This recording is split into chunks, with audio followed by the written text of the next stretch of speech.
everyone and welcome to a new video. I saw that a lot of people liked my previous video talking about a stalker I used to have, and I figured, well, I have a couple of other stories regarding stalkers, so I might as well just talk a little bit about my experience with them and what happened. Unlike the previous stalker, this was a guy that I knew in real life. Now, this happened when I was in school, so I was very young. And I was someone who didn't really have that many friends at school.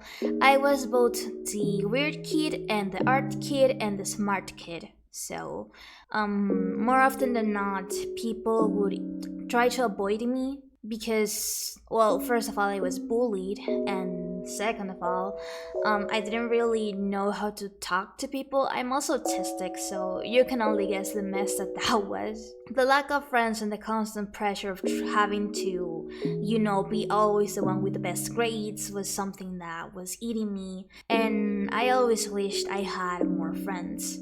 At some point, I remember I started to go out to a park. At some point, I stopped going to a park near my house because I had a very bad experience in that place with other people in the past. It's a very dark experience. I don't feel comfortable talking about it now, but yeah. I went there just to clear my thoughts one day, and I met a guy. He seemed to be around my age, a little bit older than me, and we got along. We realized we were both artists, and finding another artist is always something that is nice, especially in real life, because that's a little bit rare for me. At the time, artists were seen as weird people. This was in the 2010 somethings, like the 2010s, around that time, and artists were still seen in real life as like the weird people out of the bunch. So I remember just talking to this guy. We got along. After like talking for some time, he invited me to eat to his house. I was okay, and we just started talking. We played games, we draw together. We got along, but I started to notice that he was very intense with me. Now, when I was a kid, I had a lot of problems saying no. So, while I didn't say that he was making me uncomfortable, I did say that I wanted to just not see each other as often, and just playing together every now and then is fine, but I just don't want to spend every hour of the day with you. I tried to set my boundaries, but it seems he didn't understand, and instead decided to follow me home. We lived nearby, so he kind of knew where I lived, and he came looking for me every now and then. Now, I always tried to reject those invitations to go out, not because I didn't it's not because I didn't appreciate him as a friend.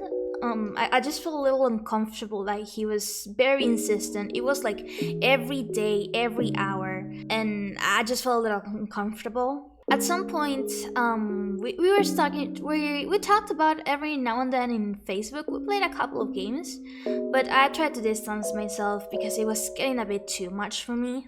I remember that he started to make videos about me. He used to make 3D animations on a program called Miku Miku Dance, or MMD for short. Now, none of this video ever became popular, and I haven't seen anything about that for several years, and I do plan to keep it that way. But I remember that at first it was very nice, someone made an animation about me. That's very, flattering. It's nice. But at some point, they became not just one animation, they became multiple animations a day. So this guy would upload about 3 to 5 animations to his YouTube channel, all of them about me. Now, again, at the beginning it was nice, but then I was like, that's too much. I appreciate it, but can you please stop? Now, things were not as bad, but he started when he went to my house a little bit. Like, the whole house thing happened a little bit later from that, when I kind of stopped replying. He came to my house and started to gift me drawings. Now, I was a little bit creeped out that he came to my house to just give me stuff. But I tried to be thankful. It's a drawing. It's not gonna hurt anyone. So I kept them, and I realized that because I kept it, he started coming back to the house every day. And every day he had more drawings than the day before, so he was not only making 3D animations about me, he was also making drawings about me on the daily. It got to a point that I remember having this massive bunch of papers in my home, and he just gave me a bunch of new papers. Like, I remember he stayed home for like a couple of days, and I was like, oh, he finally got tired. But then he came back with like a massive folder of papers all about me, on top of the animations he was making about me.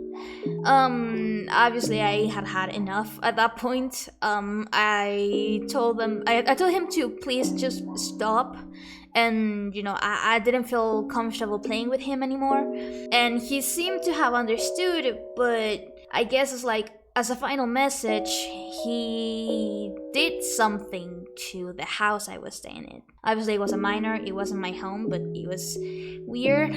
I remembered that he stopped coming, but when I tried to open the fence, in my house we used to have a fence. Inside of like the fence, and not exactly on the inside, but like written on the fence, it was something like Sophie, come out to play, or something like that. And I remember that the very same message was written on the wall in front of the street, because like in the house there was like another house in front of it, and it had like a wall, typical wall.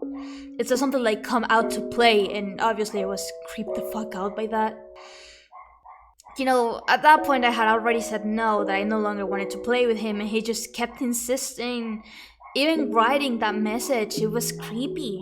Luckily after that I never saw him again. I didn't know anything about him. I just blocked him everywhere, and yeah, he just left me alone. It was weird. I don't know what changed.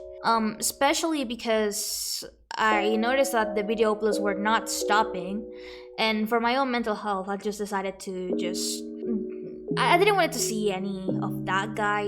I just blocked everything, and every YouTube channel, every account, everything was just blocked, and I just didn't want to know anything about him. Now, I would say that maybe he didn't understand, but then again, he was older than me, and I wasn't particularly young. I mean, if people told me no, I would understand that no is no, but it was a very creepy experience, and how it ended, it just left me with more questions than answers. But I guess it's just one of those things that I'm just happy it ended, and I hope I never go through that again. This probably doesn't sound like that big of a deal.